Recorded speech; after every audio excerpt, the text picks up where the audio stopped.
Hello, welcome my dear student.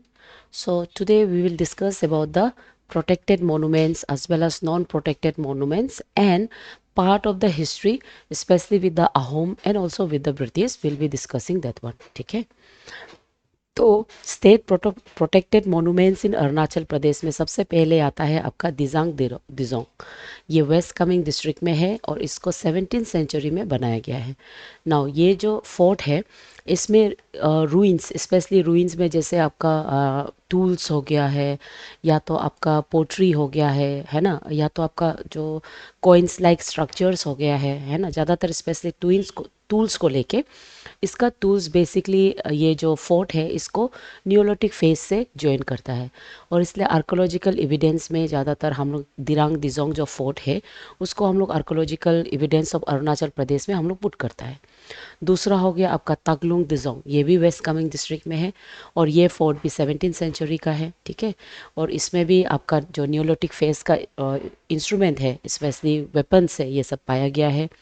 उसके बाद नक्सा पर्वत, ये आपका पाके केसांग में, ये बहुत पुराना रूइंस माना जाता है। इसमें इसको भी हम लोग आर्कोलॉजिकल साइट्स में डिस्प्ले करता है। ये नक्सा पर्वत का जो रूइंस है, ये रूइंस बेसिकली जो इंडस वैली सिविलाइजेशन है ना, वो सिविलाइजेशन का कुछ कुछ मार्क्स है ना, कुछ कुछ टूल्स एंड वेपन्स यहाँ पे पाया गया है, जो अरुणाचल प्रदेश को ट्रेड एंड कॉमर्स में all the way to Indus valley civilisation से लिंक करता है।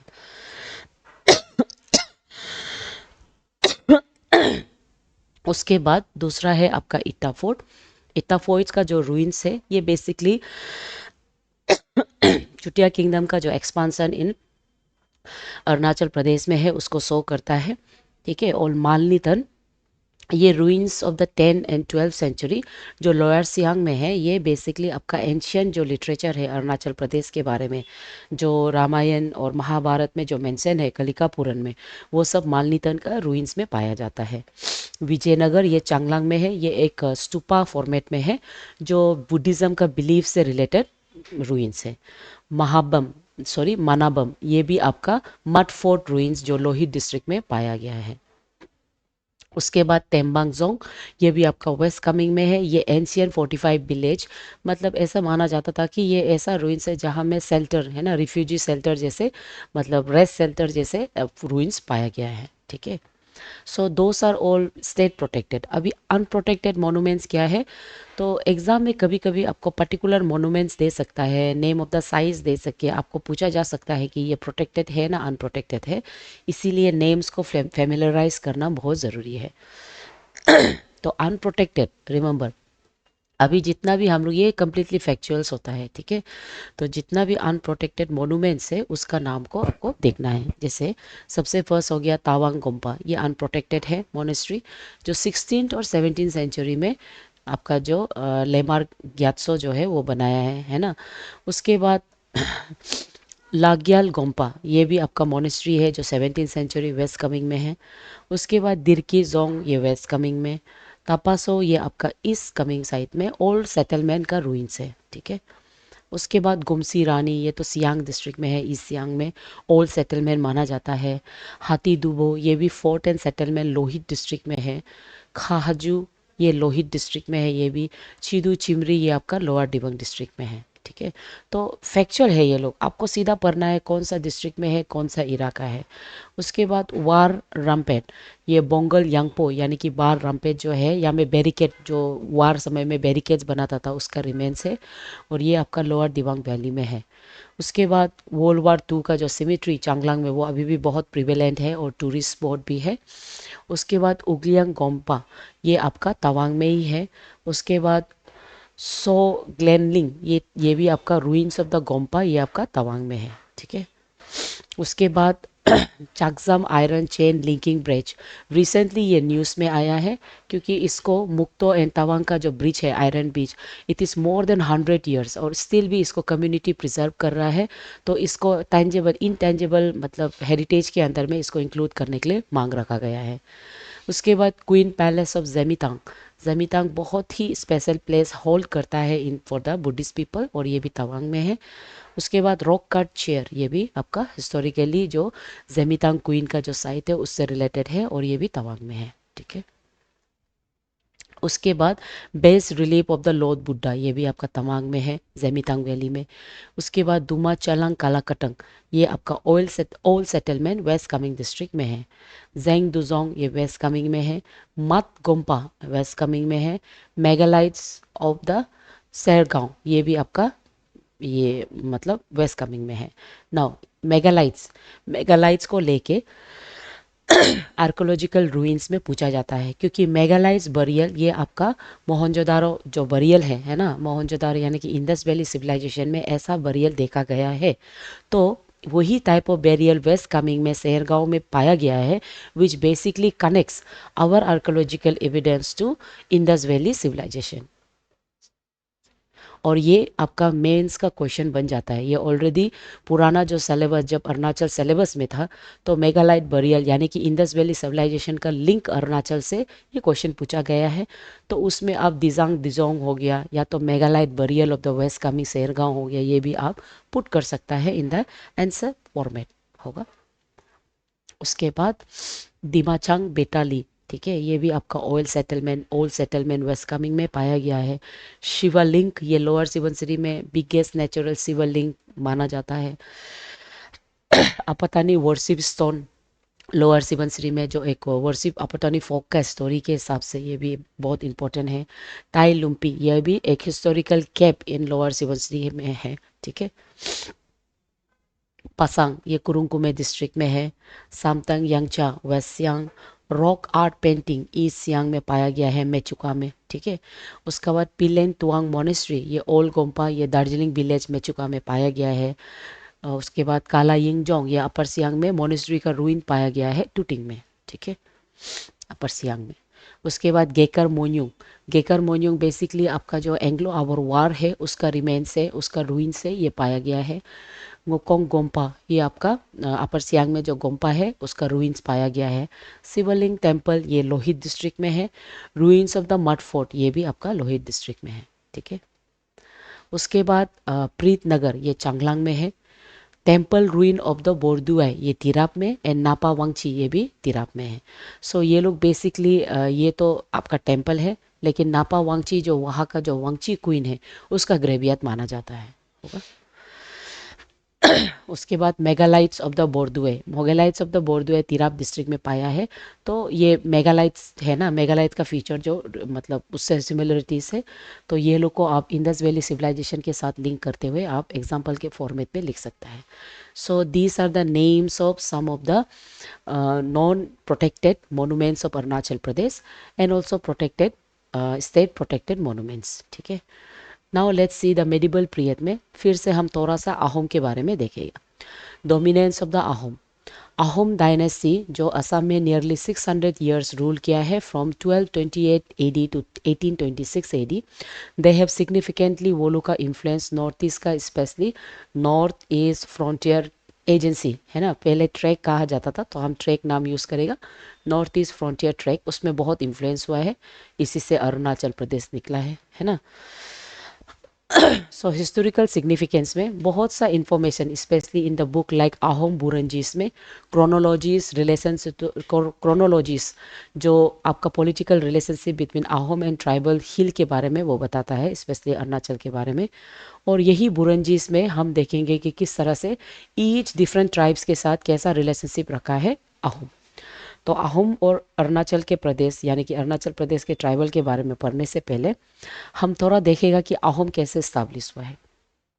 अहोम को इस्ताब्लिश करने वाला प्रिंस सुकापा है, वो आपका सान ब्रांच ऑफ द ताई family from the south east Asia, वहाँ से वो बिलोंग करता है। And he had a confrontation with his brother, उसके वजह से डिस्प्यूट होने की वजह से वो सुकापा जो अपना जो मॉलिंग जो एरिया है ना, उसको वो छोड़ के all the way towards the Assam region वो ट्रैवल करके आता है। और एक बार वो पटकाई हिल्स में पहुंच के वहाँ में पटकाई हिल्स से थ्रू वो कामजन जो एरिया है जो अभी असम में है, वहाँ में 1228 एडी को आके अहोम किंगडम को इस्टेब्लिश करता है। और अहोम किंगडम को आने के बाद ये जो अहोम किंगडम का जो जोग्राफिकल फीचर्स अगर आप देखिए पूरा हिल से कवर है ना, ट्राइबल से कवर है। सो इसीलिए कुछ कुछ ट्राइबल जैसे कि आपका Abors and Mishmi and Khamti and Singphos, they were very friendly and वो लोग अहोम के साथ एक बहुत बेहतरीन ट्रेड कॉमर्स रिलेशनशिप मेंटेन किया है। फिर भी there were certain hostile tribe जैसे कि आपका निशी और तागिन है, वो लोग सब थोड़ा बैकवर्ड था और need of the necessity, lack of the basic necessity के वजह से ऑल द वे वो लोग raiding and plundering in the plains करता था और जितना भी गुड्स है उसको लेके वो लोग चला जाता था। सो इसीलिए असम जो अहोम जो क्या क्या है,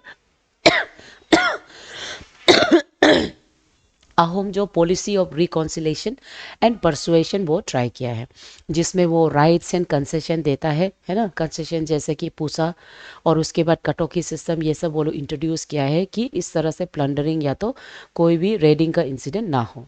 ठीक है।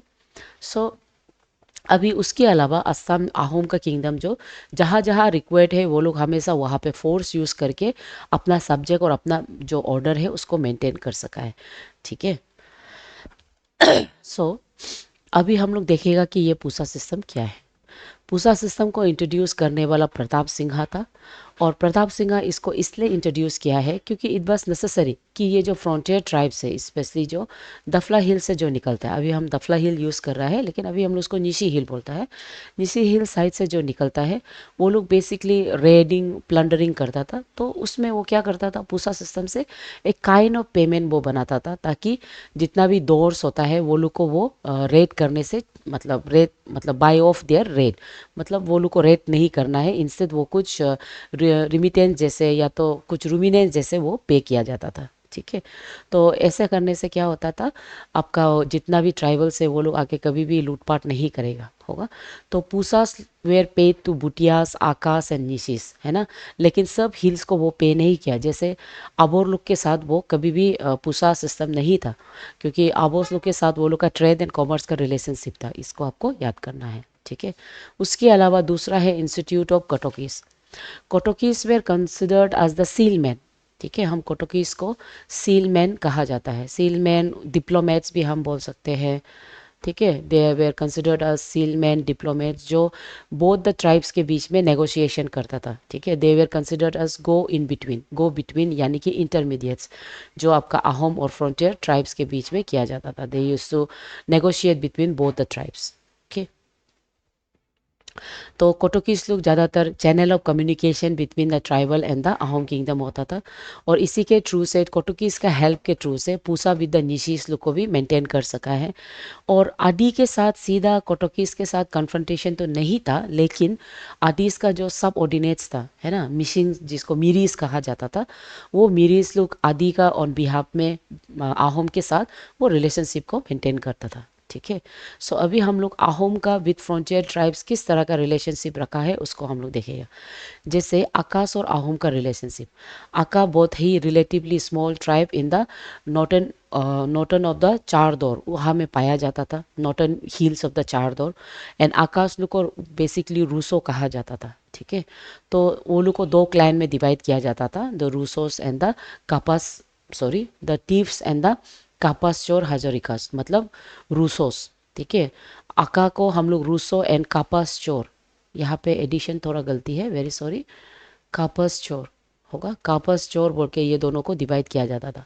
तो कापर्स चोर्स को बेसिकली वो लोग तीफ माना जाता था और रूसों के साथ वो लोग एक बहुत बेहतरीन रिलेशनशिप वो लोग मेंटेन करता था होगा। उसके बाद आकाश, आकाश लोग कभी भी कोई भी कॉन्फ्लिक्ट में, है ना, they were never engage in any conflict और कॉन्फ्लिक्ट विद द आहोम्स, और इसलिए आहोम जो उसको पूसा सिस्टम के थ्रू मतलब पीस मेंटेन करता था जितना हो सकेगा, अदर जितना कॉन्फ्लिक्ट्स होता है उसको मतलब रिड्यूस फॉर्मेट में, और इसलिए पूसा में वो लोग को कॉटन ट्रेड, क्लोथिंग, है ना, ये सब प्रोवाइड किया जाता था ताकि एक बहुत पीसफुल रिलेशनशिप मेंटेन कर सके विद द आका कम्युनिटी। उसके बाद अहोम्स रिलेशनशिप विद द नॉक्टेस। नॉक्टेस ज़्यादातर ये लोग आपका inhabitants of the Tirap district माना जाता था। ठीक है। वो लोग अराउंड 13 सेंचुरी में वो लोग अहोम के साथ इंटरेक्शन हुआ है और ये लोग का जो basic conflict over the salt वाल को लेके, सॉल्ट वाल जो होता है उसको लेके किया गया था, स्प्रिंग सॉल्ट। ठीक है। तो इन 1536 अहोम जो वो लोग का जो सॉल्ट वाल है जो मोहंग में है उसको वो लोग कम्प्लीटली कैप्चर करता है और इसके वजह से वो लोग के बीच में कन्फ्रंटेशन निकलता है। सो वो कन्फ्रंटेशन को सबसाइड करने के लिए अहोम जो क्या करता है, उसके साथ पूसा रिलेशनशिप मेंटेन करता है with the Noctes. Then comes your Ahoms relationship with the Nishis. Nishis को हिस्टोरिकली हम लोग दफलास बुलाता था, अभी हम लोग वो नाम यूज़ नहीं करता है, रिमेंबर दैट. तो ये लोग में कॉन्फ्लिक्ट क्या होता था, ज़्यादातर वो लोग दफियागर है ना, दफियागर प्रताप सिंह जो दफियागर बोल के एक वार हाउस वो फॉर्म किया था, जहाँ में निशीलू का जो लैंड है उसको मैनेज कर सके, निशीलू को कैप्चर कर सकने के लिए after the failure of the expedition on 1614. Despite offering posas and other privilege, raid from the Nishi side कभी भी स्टॉप नहीं हुआ है, और वहाँ में टाइम टू टाइम हमेशा कॉन्फ्लिक्ट देखने को मिला है. सो इसलिए आसाम का जो बुरेंजीस है वहाँ में निशीलू का साथ जो एक्सपेडिशंस है, फेलियर ऑफ द एक्सपेडिशंस है, उसके बारे में मेंशन किया गया है. और निशीस के साथ वो पूसा होने के बावजूद भी time and again they use to conflict, मतलब वो लोग रेड करता था. ठीक है.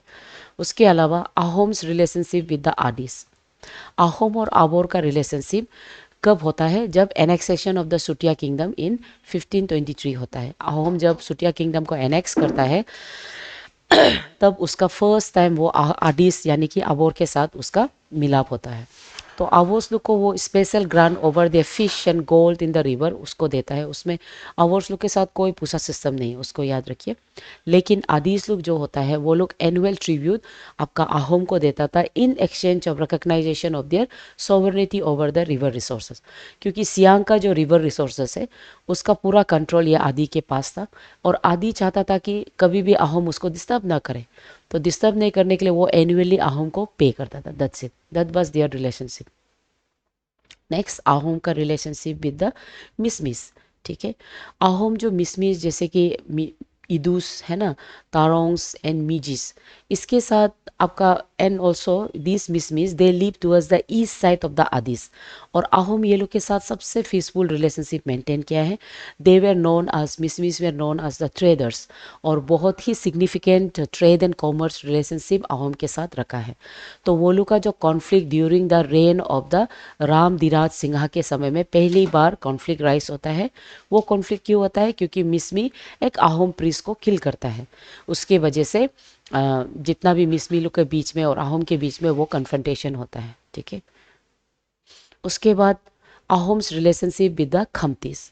एंशियन जो किंगडम है मोंगमुआ इन बर्मा है ना, ओरिजिनेटिंग, यानी कि खमतीस लोग बेसिकली मोंगमुआ इन बर्मा जो किंगडम है वहाँ से ओरिजिनेट किया गया है ऐसा माना जाता है. और खमतीस लोग very good rice cultivators and traders मानता है, जो at the bank of Tengapani river में वो लोग रिसाइड किया था during the mid 17th century. तो इनिशियली वो लोग बहुत पीसफुल मतलब को एग्जिस्टेंट विद द अहोम किया है ना. लेकिन स्लोली स्लोली वो लोग का टेंशन कैसे राइज होता है, because of the Singphos. Okay, Singphos group की वजह से. तो यहाँ पे आपका बोरुगांव जो बेसिकली खामकी रिवोल्यूशन में वो सिंगपोस लोग का इंटरवेंशन के बारे में वो मेंशन करता है. सिंगपोस लोग उस समय में all the way from the upper Burma यहाँ में आके ब्रूच सिंह रिवर इन अरुणाचल प्रदेश में वो लोग इन्वॉल्व होता है, सेटल होता है. And they were also involve in Moamoria revolution, जो अहोम का टेरिटरी को रेड करने में हेल्प करता है. तो इनिशियल कॉन्फ्लिक्ट जो अहोम और सिंगपोस के बीच में, एक्चुअली अहोम और सिंगपोस और खमतीस के बीच में होता है, और अहोम जो खमतीस को सपोर्ट करते हुए सिंगपोस के अगेंस्ट में कॉन्फ्लिक्ट राइज होता है. ठीक है, होगा.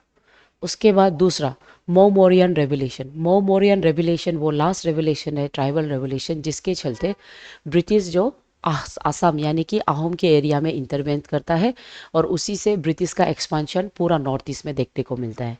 सो मोरियन रेवोल्यूशन, इसको आपका मोरंग यानी कि मोरिया 17 जो स्टार्ट करता है, और उसको ब्रिटिश का जो लीडर है, बर्मीज का जो लीडर है वो उसको असिस्ट करता है, और वही असिस्ट के वजह से वो बहुत स्ट्रॉन्ग बनता है. तब जाके आपका गौरीनाथ सिंहा वो मदद मांगता है ब्रिटिश से, और ब्रिटिश जो अल्टीमेटली नॉर्थ ईस्ट का साइड यानी कि असम में वो एंटर करके बाय द ट्रीटी ऑफ यांगदादू वो कम्प्लीटली नॉर्थ ईस्ट रीजन को कंट्रोल करता है. ठीक है, ये उसी के बारे में है. ट्रीटी ऑफ यांगदादू ये इंपॉर्टेंट होता है फ्रॉम एग्जाम परस्पेक्टिव. उसके बाद आगे जाके British inner line permit Arunachal Pradesh में इंट्रोड्यूस करता है, separating it from the other tribe. So ये हो गया. तो अभी ट्रीटी ऑफ यांगदादू के बाद ब्रिटिश अंदर आ जाता है, और अदर प्लेन्स ऑफ द पूरा असम एंड असम के आसपास में जितना स्टेट है उसको वो कवर करने लग जाता है. तो अभी हम लोग क्या देखेंगे, ब्रिटिश और अरुणाचल प्रदेश यानी कि अरुणाचल प्रदेश उस समय में नॉर्थ ईस्ट फ्रंटियर ट्रैक माना जाता था, उसका हिल का जो पीपल है उसके साथ क्या रिलेशनशिप है, ठीक है। सो ब्रिटिश का रिलेशनशिप विद वेरियस ट्राइब, जैसे हो गया ब्रिटिश और मोम्पा रिलेशनशिप होगा। इफ यूल सी ब्रिटिश और मोम्पा के साथ, है ना, ये जो Monpas they were considered as the Buddhist tribe from the Bhutia stock, और ये लोग आपका जो 7 राजा से वो इसको कंट्रोल करता था, जो ये और कंट्रोल करने वाला जगह का नाम है कुरियापारा दोर्स। दोर्स मतलब उस समय में हम पासस को बोलता था, पासस दौर पासस, ठीक है। And they Monpas they used to come all the way from the Udalguri, जो दारंग अभी असम में है, वहाँ से वो लोग ऑल द वे आके यहाँ में ट्रेड एंड कॉमर्स करता है। तो कॉन्फ्लिक्ट क्यों होता है? ब्रिटिश टुक द इश्यू मतलब मोम्पास का जो राइट है, right for the collection of tax जो होता था शुरुआत में जो अहोम किंग समय में था, वो राइट को ब्रिटिश कंप्लीटली रिमूव कर देता है। इसीलिए मोम्पास लोग क्या करता है, several plundering and raids in Assam areas, specially आपका जो दारंग एरिया है वहाँ में वो रेड्स करता है, जिसके चलते ब्रिटिश जो फोर्स यूज़ करके 7 राजा को पकड़ के उसको सरेंडर करने देता है। बाद में ब्रिटिश खुद एग्री करता है कि वो लोग को कॉम्पनसेशन देगा, कॉम्पनसेशन देने के बाद वो लोग दोबारा ऐसा कॉन्फ्लिक्ट नहीं करेगा। और उसके बाद आगे जाके 1882 से 1883 तक ये जो बाउंड्री है, boundary between Assam and Tawang को क्लियरली डेमोक्रेटेड करके तवांग को नॉर्थ वेस्टर्न फ्रंटियर ट्रैक में इंक्लूड करता है। दैट मीन्स तवांग जो सिंस टाइम वो अरुणाचल का ही पार्ट है, ठीक है। उसके बाद ब्रिटिश और शेर टुकपेन का relationship. Sherdukpen they were considered tribe belonging from the west Kameng, okay. और ये लोग भी rule by the Sat Rajas था, और ये भी क्या करता था, असम के आहूम के समय में ये लोग भी पूसा कलेक्ट करता था। लेकिन ब्रिटिश इंटरवेंशन इन 1836 में British took over this Pusa का जो एग्रीमेंट है उसको वो लोग टुक ओवर किया है, और वो लोग उसको पे देना बंद कर दिया है। इन रिटर्न ये कॉन्फ्लिक्ट 1839 में ब्रिटिश के साथ होता है, और ब्रिटिश जो आके कॉन्फ्लिक्टेशन के वजह से उसको कैसे सबसाइड करता है, ब्रिटिश एक एपोलॉजी पुट करता है और फिर से दोबारा पूसा का जो पेमेंट होता है उसको रिज्यूम करता है विथ रुपीज़ 1740, ठीक है। उसके बाद ब्रिटिश फिर से अपना बाउंड्री फिक्स करता है बिटवीन ब्रिटिश एंड शेर टुकपेन होगा। उसके बाद ब्रिटिश एंड अक्का रिलेशनशिप। ब्रिटिश एंड अक्का रिलेशनशिप में आपका जो कापाचोर आकाश जो होता है, ये आकाश को जो अक्का को जो लीड किया है वो है आपका तागी राजा। तागी राजा फ्रॉम द कमिन, वो बहुत ही ये जो रेवोल्यूशन है उसको वो लीड किया है, और ये Tagi Raja was because of this violent revolution he was imprison, जिसमें वो 17 ब्रिटिश सोल्जर्स को किल किया था। सो आफ्टर द तागी राजा को अंदर और एंड सरेंडर करने दिया है, और बाद में उसको जेल से रिमूव करके पीस मेंटेन के लिए एवरी मंथ 20 रुपीज़ का स्टाइपेंड उसको दिया गया है। तो ये मतलब स्टाइपेंड का रिसीव बेसिकली उसका प्रॉमिस था कि वो हमेशा पीस मेंटेन करे। उसके बाद ब्रिटिश और निशी डोमिनेंट हिल्स, ज़्यादातर ये जो निशीस लोग ये आपका हिल्स लाइक नौदौर, उसके बाद छेदौर, ये सब पासस लोग के सामने में पाया जाता था। And they use to collect the posas from their allocated subjects, paiks जिसको हम बोलता है। तो निशी का conflict been British in 1835 start होता है, जब मिलिट्री लोग उसका जो पकड़ा हुआ जो पाइक्स होता है उसको रिलीज करने लग जाता है। तो सेवरल ऑफ द निशीस लोग क्या होता है, ब्रिटिश का कंट्रोल के अंदर में आ जाता है, बट फ्यू बहुत स्ट्रॉन्ग रेसिस्टेंस देता है। इसीलिए जैसे कि स्ट्रॉन्ग रेसिस्टेंस दे के वो लोग क्या करता है, फर्दर ब्रिटिश का कैंप जैसे दारंग में जो कैंप है उसको कम्प्लीटली वो लोग अटैक करके पूरा रेड करता है। इन रेस्पॉन्स ब्रिटिश अपना मिलिट्री एक्सपेडिशन इन 1874 से 75 देता है, और वहाँ में जितना भी ब्रिटिश का जो सोल्जर जो कैप्टिव में है उसको फ्री करता है। उसके बाद आगे जाके 1911 में वो दफला हिल एक्सपेंशन, नॉट मेरी, ठीक है, वो आगे जाके दफला हिल एक्सपेंशन को वो करता है ताकि वो information of the Nishi hill Miris and Tagin tribe के बारे में वो ले सके। इसका करेक्शन थोड़ा देख लीजिएगा, ठीक है, वेरी सॉरी। उसके बाद British and Apatani of all the tribe, है ना, जितना भी ट्राइब में से ब्रिटिश अपतानी को अराउंड 1890s में मिला है। और 90s में मिलके they found of all the tribals, these tribes जो residing at the foot hills, they were very different. वो लोग बहुत industrials and agriculture skill tribe था, ठीक है। एंड इसीलिए ब्रिटिश हमेशा एक इमोशन मतलब एक सॉफ्ट नेचर अपताने ट्राइब्स लोग के साथ था। और अपताने ट्राइब्स में एक 1896 का इंसिडेंट के बारे में बताता है, जहाँ में some Apatanis abducted people from the nearby village. फिर भी ब्रिटिश जो क्या क्या है, वहाँ में सिर्फ स्मॉल फोर्स भेजता है कैप्टिव के लिए, मतलब रेस्क्यू के लिए, लेकिन कोई स्ट्रॉन्ग सबमिसिव फोर्स नहीं डालता है, because they believe this people were more advance in compare to other tribes, ठीक है। और अपतानीस लोग ये कभी पूसा पे नहीं किया, ना आहूम को किया ना ब्रिटिश को किया, unlike the other tribes. They were very industrialist during that time. और मेरी मिशन में यहाँ में अपतानी ट्राइब्स में, ठीक है, आपका बहुत सा कॉलोनल लोग आके यहाँ का इन्फॉर्मेशन डाटा डाला है। And special officer particularly Apatani tribe के लिए डॉक्टर हेमेंदोफ को इस्टाब्लिश मतलब अपॉइंट किया गया था, जिसका बहुत अच्छा रिलेशनशिप था विद अपतानीस। सो ये अपना मल्टीपल विजिट में ये पीपल के बारे में है ना, टैटूइंग ऑफ द फेस के बारे में, इसके बारे में वो पढ़ा है और ये उसका बुक में मेंशन किया गया है। Next, British and Wanchos. British and Wanchos का जो कन्फ्रंटेशन है उसको हम नीनू एटीज बोल के हम पढ़ता है, one of the strongest rebellions given by the Wancho communities. ना वांगचो शायद मेरा प्रोनाउंसिएशन गलत भी होगा, I am very sorry, but कभी कभी सम प्रोनाउंसिएशंस को हम लोग कंट्रोल नहीं कर सकता है, वो टंग टाइट हो जाता है, ठीक है। आई एम वेरी सॉरी अगर हम गलती प्रोनाउंस कर रहा है, ठीक है। वांगचूस, ये वांगचूस लोग ज़्यादातर आपका लोंगडिंग डिस्ट्रिक्ट में रिसाइड करता है, लोंगडिंग तिराप चांगलांग डिस्ट्रिक्ट में। अभी तो बहुत सा डिस्ट्रिक्ट में, यहाँ तो लोंगडिंग सिर्फ मेंशन किया है, लेकिन बहुत सा डिस्ट्रिक्ट में ये लोग रिसाइड करता है। और ये लोग का जो कन्फ्रंटेशन क्यों होता है, ब्रिटिश वांटेड दोस एरिया, तिराप चांगलांग का एरिया, बिकॉज ये इजी पासेस था for trade and commerce, and साथ ही साथ यहाँ में रिसोर्सेज बहुत था। उसके अलावा वांगचोस्तु का जो लीडर है, उसका लीडर का एक बहुत पावरफुल रोल होता है सोसाइटी में। So British wanted to control those, और इसीलिए वो रेड करता है ब्रिटिश ये लोंगडिंग एरियाज लोग में, ठीक है। तो सबसे पहले 1875 में वो लोग का एक सर्वेयर पार्टी आता है, जिसमें अराउंड 197% मिलिट्री आदमी अलोंग विद द लेफ्टिनेंट हॉलकॉम, वो लोग नीनू विलेज में आता है। और ये विलेज में वो लोग के बीच में कॉन्फ्रंटेशन के चलते 80 इंग्लिश मैन मतलब English soldiers way they were killed, ठीक है।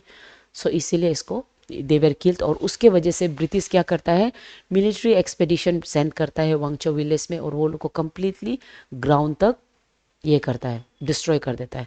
और उसके बाद वो लोग को रेस्ट ऑफ द प्लेन से आइसोलेट करता है जब तक इंडिपेंडेंस नहीं होता है, होगा। उसके बाद ब्रिटिश और सिंगपोस लोग बहुत सा वार में इन्वॉल्व होता है ना। देवर इनिशियली वो लोग का कॉन्फ्लिक्ट जो एंग्लो बर्मिस वार ऑफ 1823 में देखने को मिलता है, जहाँ में वो लोग खमती चीफ को रेड करता है, और खमती चीफ को फिर कौन सपोर्ट करता है, ब्रिटिश सपोर्ट करता है। इस तब जाके ब्रिटिश और सांगपो के बीच में कन्फ्रंटेशन निकलता है, ठीक है। तो सपोर्ट फॉर द कमिटीज के चलते ब्रिटिश का इंटरवेंशन देखने को मिलता है। एंड सांगपो रिवोल्ट, ये रिवोल्ट आपका जो सांगपो चीफ्स है वो अगेंस्ट द ब्रिटिश करता है because of the encroachment of their land. और ये रिवोल्ट को बहुत स्ट्रॉन्ग रेजिलेंस के साथ ब्रिटिश जो सप्रेस करता है, ठीक है। तो आफ्टर दिस पोस्ट रिवोल्ट सिंपोस बहुत ही पीसफुल मतलब डेकोरम को मेंटेन करते हुए, और बाद में वो लोग eastern section of the north East frontier के अंदर में इंक्लूड हो जाता है, होगा। उसके बाद ब्रिटिश और आदी का रिलेशनशिप में, ब्रिटिश लोग ज़्यादातर जो असम का जो रीजन है, सियांग रीजन, वहाँ में जितना भी आपका पहले असम के साथ फर्स्ट थिंग आदी और असम का रिलेशनशिप, अहोम का रिलेशनशिप ऐसे था कि सियांग बेल्ट के रीजन में जितना भी प्रोडक्शन है वो आदी का है, और वो ईयरली रिमिनेंस आपको अबोर को देता अहोम को देता था। लेकिन ब्रिटिश आने के वजह से ब्रिटिश क्या करता है, वो दे रेफ्यूज़, वो एरिया को कम्प्लीटली कैप्चर करता है और रेफ्यूज़ करता है आदि को कुछ भी देने के लिए। सो इन रिटेलिएशन इन रिटर्न आदि जो रिटेलिएट करता है, और वही लीड्स टू सेवियर कॉन्फ्लिक्ट्स। जैसे 1890s में सेवरल आदि लोग मतलब ब्रिटिश फोर्सेस को मतलब ये क्या था, मतलब ब्रिटिश फोर्सेस को कन्फ्रंट किया गया था due to the growing presence of Chinese activity in the Tibet region, ठीक है। उसके बाद एंग्लो अबोर का सीरीज स्टार्ट होता है ना। एंग्लो अबोर वार जो यहाँ जो मेंशन किया है ये बेसिकली आपका फोर्थ एंग्लो अबोर वार है, फोर्थ वार। ये वार बेसिक क्यों होता है, विलियमसन और जॉर्जसन जो है वो लोग को किलिंग करता है ना। वो तो इंसिडेंट आपको पता है। उसको किल करने के वजह से ब्रिटिश जो एक्सपेंशन सेंड करता है अंदर मेजर जनरल एच बोवर के अंदर में, टू पनिश द अडिस। तो ये एक्सपेंशन को हम लोग पूजो मिमोक बोलता है, यानी कि फोर्ट एंग्लो अवर वार। ओके, उसके बाद ये अवर वार का आउटकम क्या होता है, आपका मतमुर जमो को कैप्चर करके उसको डिस्ट्रॉय करता है, सॉरी उसको जेल ले जाता है। उसके बाद से उसका वेयर अबाउट्स नहीं है। और आदि रीजन को उसके बाद eastern sections of the north East frontier के अंदर में अंदर द हेड क्वार्टर सदिया उसमें इंक्लूड किया जाता है, होगा। उसके बाद ब्रिटिश और मिसमी रिलेशनशिप। मिसमी लोग बहुत हॉस्टाइल था और वो लोग ब्रिटिश का इंटरवेंशन इनटू दियर लैंड वो लोग उसको बिल्कुल भी पसंद नहीं किया। बहुत हॉस्टाइल से वो लोग एक्सेप्ट किया। इसीलिए अर्ली एक्सपेडिशन में ब्रिटिश क्या करता है, मिसमी हिल का एक्सपेडिशन स्टार्ट करता है, जिसमें पीपल लोग अपोज करने के बाद भी वो लोग पीस थॉट वो लोग एक्सपेंशन स्टडी करने के लिए स्टार्ट करता है। लेकिन आगे जाके मीजू मिसमी एक फ्रेंच मिशनरीज को किल करता है और इसीलिए पुनिटिव एक्सपेडिशन 1885 में सेंड करता है under Lieutenant Eden to capture the ship Kalisha. Now if I am not wrong, ये इंसिडेंट को आपका जो ब्लैक हिल, ठीक है, ब्लैक हिल बोल के जो स्टोरी है उसको मामांग दाई मैम जो बहुत सुंदर से डिस्क्राइब किया है, जिसके चलते ये ब्लैक हिल बुक के लिए मामांग दाई को साहित्य अकादमी भी मिला है। वो ये इंसिडेंट के बारे में बताता है, ठीक है। तो उसको आप लोग लेके भी पढ़ सकता है, होगा। ये उसका उसके बारे में है, ठीक है। उसके बाद नेक्स्ट कम्स फ्रीडम मूवमेंट्स। जैसे जैसे फ्रीडम मूवमेंट सेंट्रल रीजन में हुआ था वैसे ही फ्रीडम मूवमेंट्स का इम्पैक्ट अरुणाचल के बहुत प्लेसेस में पाया गया है। और इसलिए उस समय में जो अनडिवाइडेड सियांग डिस्ट्रिक्ट था, है ना, अनडिवाइडेड सियांग डिस्ट्रिक्ट में सबसे prominent national upsurge for the freedom देखने को मिला है। जैसे आपका लेट मोजी रिबा एंड उसका ब्रदर मोजे रिबा, दोनों दारिंग विलेज का है जो प्रेजेंट लेपराडा में आ गया। उस समय में तो अनडिवाइडेड सियांग डिस्ट्रिक्ट बोलता है। They were considered as the torch bearer of Indian freedom struggle from Arunachal Pradesh. और उसको ताम्रपत्र अवार्ड में भी दोनों को रिकग्नाइज करते हुए फ्रीडम फाइटर बोल के इंक्लूड किया गया है, ठीक है। उसके बाद after independence north East frontier track को फ्रंटियर एजेंसी बनाया है। उस हिसाब से अरुणाचल कैसे फॉर्म हुआ है उसको पॉलिटिकल हिस्ट्री में हम लोग देख लिया है, ठीक है। तो अभी हम जो नेक्स्ट क्लास होगा उसमें हम चाहता है कि आपको हम इनर लाइन परमिट के बारे में डिटेल में, वो परमिट किया था और उसका शिमला कॉन्फ्रेंस क्या है उसको डिटेल में हम लोग नेक्स्ट क्लास में डिस्कस करेगा, ठीक है। आई होप आपको समझ में आया हो माय डियर स्टूडेंट, ठीक है। Keep study, thank you.